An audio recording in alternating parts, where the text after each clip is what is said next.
ijoddagi ildizi ulug' ajdodlarning dunyo tamaddunida o'rin topgan asarlaridan suv ichib, qaddi hayotning dovul va izg'irinlariga dosh bera olgan ijodkor Zohirshoh Jo'rayev jurnalist Sadoqat Allaberganova bilan bo'lgan suhbatda do'stlar xiyonati haqida so'zladi.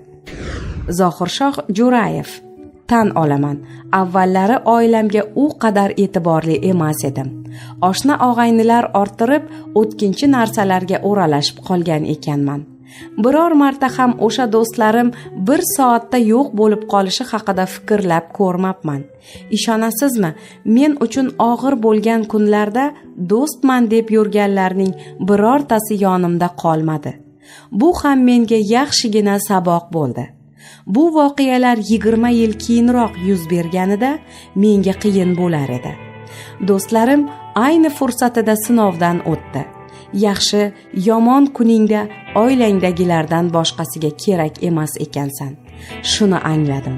Shukr, oila a'zolarim borligi uchun shuncha vaqt oyoqda mustahkam tura oldim.